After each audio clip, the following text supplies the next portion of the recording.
The vacuum cord caught on something under the desk that was not supposed to be under the desk, and Aaliyah Thompson knew before she crouched down what she was about to see. She had been an Army yard technician for 6 years before she had been a cleaner for 2, and the muscle memory of a wire that was not part of a building's wiring was a thing the Army had paid $240,000 to put into her hands, and could not, in the 18 months since her honorable discharge, take back out.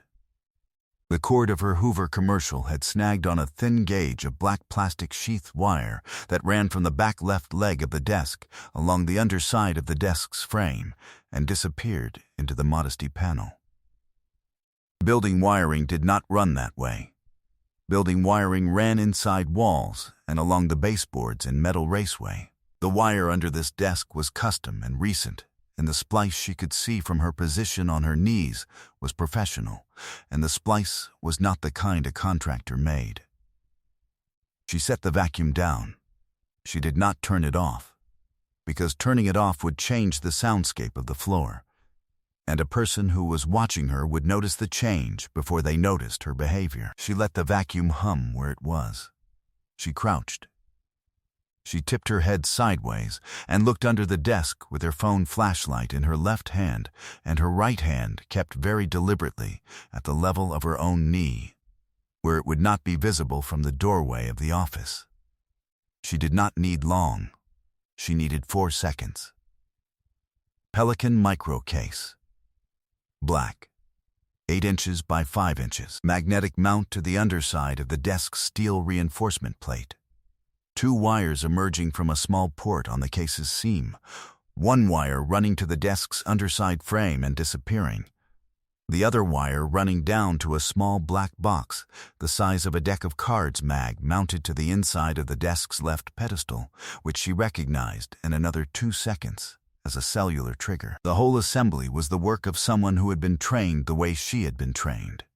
The whole assembly was, by odd standards, well built. The whole assembly was probably 3 to 5 pounds of plastic explosive in the Pelican case, with a remote initiator, and the only thing keeping it from going off was the fact that whoever had placed it had not yet pressed the button on a phone somewhere in this city.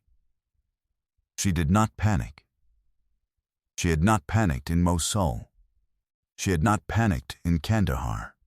She had not panicked when the Eid in the culvert had taken Specialist Reyes's left leg 3 feet from her in 2017, and she had been the one who applied the tourniquet, and the one who kept him talking, and the one who told the medevac crew, when they arrived, that his blood type was O positive, without having to look at his dog tags, because she had memorized the blood type of every man in her squad on the 2nd day of deployment. She was not going to panic now. She picked up the vacuum cord. She unsnagged it carefully. She backed out from under the desk on her knees. She stood.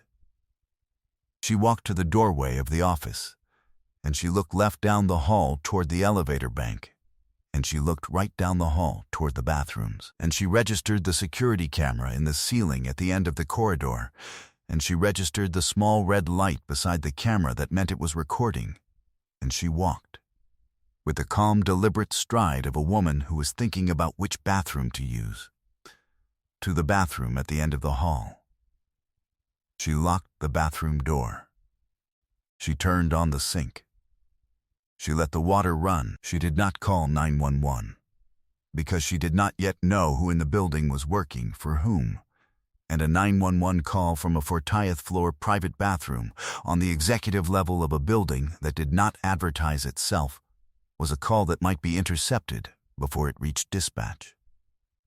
She did not call her supervisor at the cleaning company, because her supervisor at the cleaning company was a 48-year-old man named Greg, who had once asked her if she could bring her sister to the company Christmas party, and was, on his best day, not the person you called about a bomb. She called the number that was, technically, only supposed to be used in cases of building emergencies, which the cleaning company had given her in her orientation packet, and which she had memorized on her first day, because memorizing numbers was a thing she had also been trained to do. A man answered on the second ring, she said, in the calmest voice she had used since the culvert in 2017, Suite 4108. I am the cleaner. There is an explosive device mag mounted to the underside of the principal desk. Pelican Micro, cellular trigger, professional placement, estimated 3 to 5 pounds of plastic unknown initiator status. I am Army Odd with 6 years of operational experience. I have not touched the device. I have not exited the floor. I am in the bathroom at the end of the corridor with the door locked and the sink running, and I will stay here until I am told what to do. By you or by someone you trust. There was a pause of about 3 seconds on the other end of the line. Then, a different voice came on. It was a voice that was not the voice that had answered. The voice said, in English with a soft Korean accent, and a quality of calm that she recognized as the calm of a person who had been trained to handle bad news in the moment it arrived. This is Mr. Yoon. What is your name? Aaliyah Thompson. Miss Thompson, stay where you are. Do not exit the bathroom. Do not unlock the door for anyone except me. Do not turn off the sink. I will be at the door in 7 minutes. I am asking you one question, and I am asking you to answer it honestly. Is the device armed in your professional opinion? Yes, the trigger is live. The initiator is paired. Whoever placed it is waiting on a signal to detonate. The signal is coming from a phone, which means the signal is coming from a person who can see this floor, or who has a person who can see this floor. The person is not in this bathroom. The person is in this building, or on a sight line to this building. You need to clear the floor, and you need to do it without using the elevator bank, because the elevator bank has cameras, and the person watching the cameras may have a finger on a button. Understood. Stay in the bathroom. The line went dead. She put the phone down on the edge of the sink. She put her hands on the counter. She looked at her face in the mirror. Her face was the face of a woman who was about to walk away from a bomb she had already walked away from. And the face was the face she had not seen in 18 months. The face she had thought the discharge had taken from her. It was the face of a person who knew what she was doing. She had forgotten she had that face. She kept her hands on the counter, and she breathed in for 4, and she breathed out for 6, the way the Army had taught her. And she waited. Aaliyah Thompson was 31 years old. She had grown up in Gary, Indiana, the older of 2 daughters of a steelworker father and a school nurse mother. She had enlisted at 19 because the recruiter at her high school had been the only adult who had told her, with a straight face, that the things she was good at, keeping her head, fixing what was broken, understanding how dangerous objects worked from the inside out, were things the world would pay her to do. She had picked EAD because EAD was the hardest school the Army had, and the recruiter had told her that the failure rate was 60%, and she had wanted to know whether she would be one of the 60 or one of the 40. She had been one of the 40. She had deployed twice. She had pulled 3 men's worth of shrapnel out of a captain who had not lived through the helicopter ride, and she had pulled 1 tourniquet around the leg of Specialist Reyes who had. And she had come home in 2022 with a bronze star in a velvet box that her mother had put on the mantel, and a diagnosis of PTSD that the VA had taken 8 months to acknowledge, and a sister who had moved back home from college because their father had been laid off, and the small, careful collapse of every plan she had made for what she was going to do with her life when the Army was finished with her. She had moved to Chicago in early 2024 because Chicago was the closest big city to Gary that paid more than Gary did. She had taken the first job that did not require her to perform her veteran status as either heroism or damage. The job was night shift commercial cleaning. The job paid $18 an hour, The job let her listen to audiobooks in one ear while she cleaned offices that had been emptied for the night. And the offices did not ask her any questions. And she had been doing the job for 14 months, and she had been, by the small measures she allowed herself, okay. The building she had been cleaning for the last 3 of those 14 months was a building she had never been told the name of the owner of. The building was on Wacker. The building did not appear in the cleaning company's official client list. Her shifts there were paid through a separate routing that Greg had explained on her first night, with the careful, vague phrasing of a man who had been told not to explain. The 40th floor was the executive floor. The executive floor was cleaned by one person at a time, never 2, and that one person was always Aaliyah, because Aaliyah had passed the background check that the building's principal had personally requested be run on her by a firm that did not, on paper, exist. She did not know who the principal was. She had cleaned his office 63 times. She had cleaned around the personal effects on his desk, a small jade horse, a framed black and white photograph of an older woman who looked like she had been someone's mother, a stack of newspapers in Korean that he read and replaced daily, a fountain pen she would have estimated the cost of in the mid-4 figures if she had been the kind of person who looked things up. She had never seen him. She had cleaned at night. He worked during the day. The room was empty when she arrived, and empty when she left. And she had built up, over 63 nights, the small one-sided familiarity a person built with a stranger's habits without ever meeting the stranger. She knew, for example, that he drank tea, not coffee. She knew that he never used the desk drawer on the right, but he used the one on the left every day. She knew that he wrote with his left hand, because the pen rested on the left side of the blotter.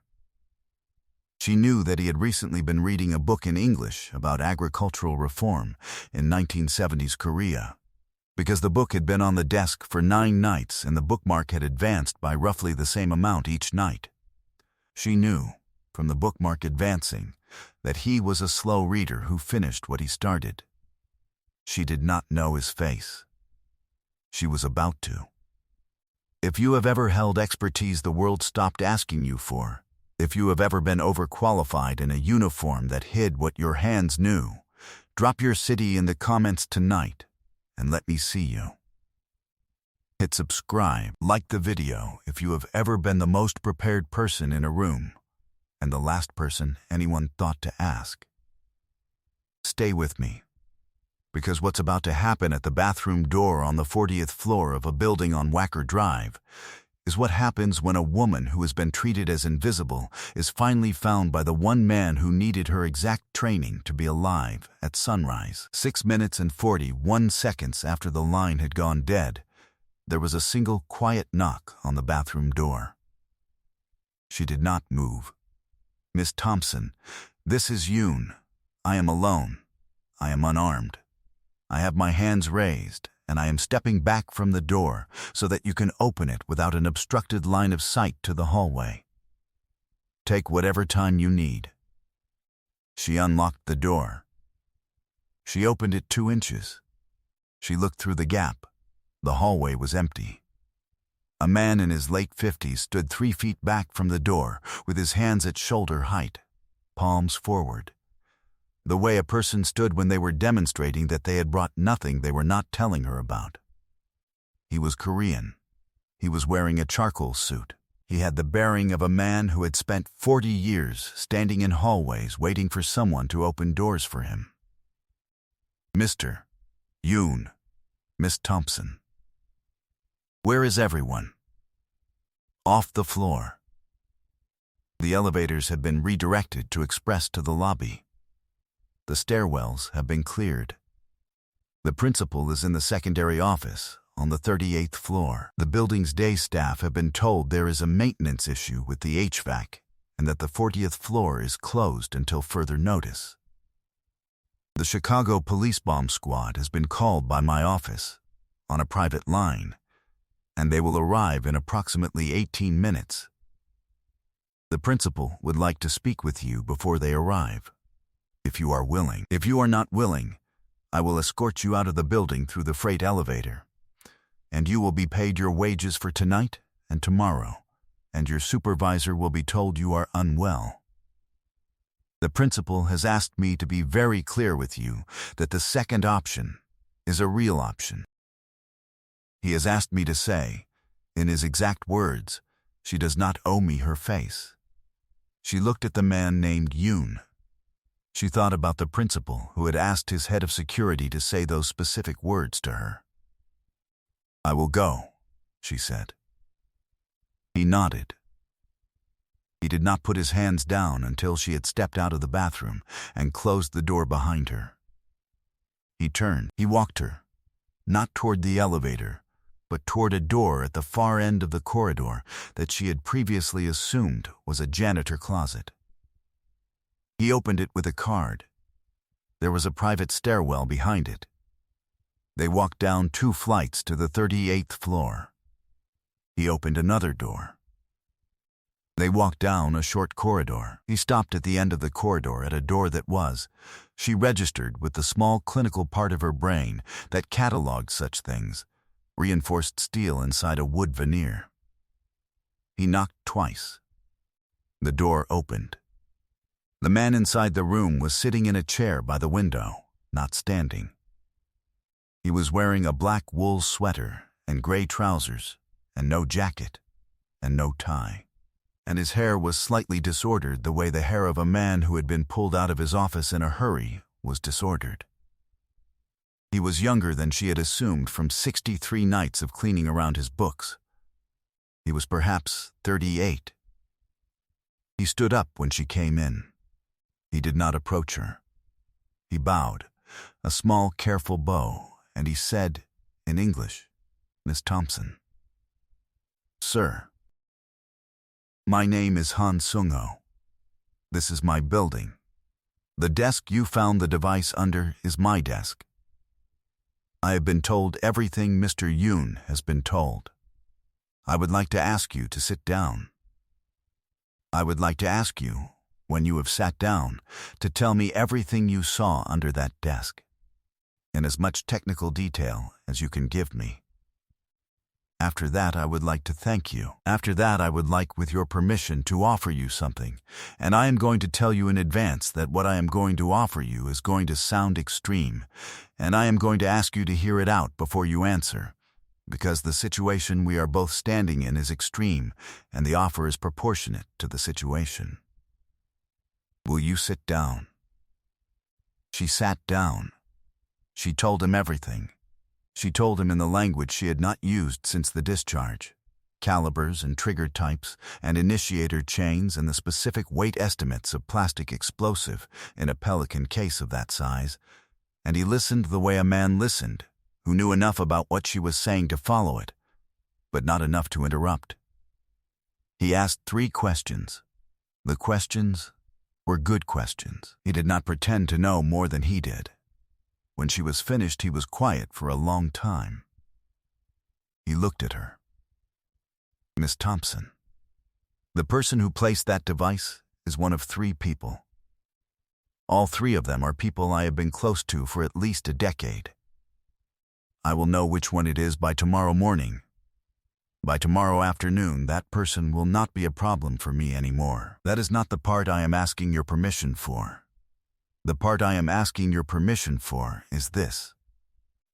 The other 2, the 2 who did not place the device, will, when they learn that I survived, understand that I know one of the 3 of them did. They will not know which one. They will spend the next year wondering, and a person who wonders that for a year becomes a person who decides, eventually, that the safer course is to act before being acted upon. I will, in the next year, be the target of at least 2 more attempts. This is the world I have inherited, and I have not, in 14 years of running it, found a way to make it smaller. The only protection I have ever had against this world has been the marriage my family has been arranging for me since I was 24, which I have refused for 14 years. because the woman they have been arranging it with has been a woman I have not wanted to subject to my life, and a woman who has not, herself, wanted me. I have run out of time to keep refusing. I need a wife by the end of this week. I need a wife who is, by her own competence, capable of surviving the world she would be marrying into. I have spent 14 years looking for a woman who would be that competent, and would also, when I asked her, say yes. I have not found her. Tonight, I have not found her either. Tonight I have found a woman who is competent enough to survive my world, and who I have no right to ask. Miss Thompson, I am going to ask anyway. I am going to ask, because the alternative is to ask one of the 2 women in Seoul who are still on my mother's list, and the woman my mother would choose for me is a woman I cannot in good conscience marry, because she is 23, and she has been raised to be a wife, and she is not going to find a bomb under my desk on any night of her life. You found a bomb under my desk tonight. I am asking you to marry me tomorrow morning. Not for love. Not yet. For the specific reason that you are the most prepared person who has ever been in a room with me, and the marriage will protect both of us. Me from the next attempt. You from the consequence of having been the one who found the device. I will explain the consequence in a moment. First, I would like you to take the moment you need. She took the moment. She did not, in the moment, think about the things she might have expected to think about. She did not think about her mother and Gary. She did not think about Specialist Reyes. She thought about the face she had seen in the bathroom mirror 6 minutes ago, the face she had not seen in 18 months. And she thought about the fact that she had been an excellent iod technician and an excellent cleaner, and had not, in the 14 months between the two, been asked once to be anything in between. She looked at the man in the black sweater. The consequence, she said. The person who placed the device will know, by tomorrow, that the device was found. They will know it was not found by Mr. Yoon or by me, because we were not in the office. They will trace it to a cleaner. There is one cleaner on this floor at night. You, if they reach you before I have ended them, they will end you. I am not telling you this to frighten you. I am telling you because the marriage solves it. The marriage makes you a person who is, by my family's standards, under protection so absolute that touching you would be a declaration of war against my house. The marriage is paperwork. The marriage is also a fortress. I am offering you the fortress. I am not asking you for anything else. We can live in separate residences. We can never share a bed. We can divorce in 2 years when the threat has cooled, with a settlement that will make you independent for the rest of your life. Or we can, slowly, find out whether the marriage is something else. That is entirely your decision, and I will respect every version of it. I am asking for the paperwork. The paperwork is what keeps you alive. She looked at him. You're proposing for tactical reasons. Yes, and you're telling me that. Yes. Most men in your position would have lied. Most men in my position are dead, Miss Thompson. I am alive at 38 because I do not lie to the people I need to trust me. If I am going to ask you to be in a building with me for any portion of the rest of my life, I am not going to start by lying to you. I am telling you what this is. You can say no. If you say no, I will put you in a safe house in a different state under a different name, and I will pay for the rest of your life, and I will never contact you again. That is the alternative. The alternative is real. The alternative is also lonely. Yes, you're offering me a marriage of operational convenience that might, over time, become something else. Yes, and you are not going to pretend. Between now and the time it does or does not become something else, that it is anything other than what it is. No, Miss Thompson, I am not. She thought about it for one more moment.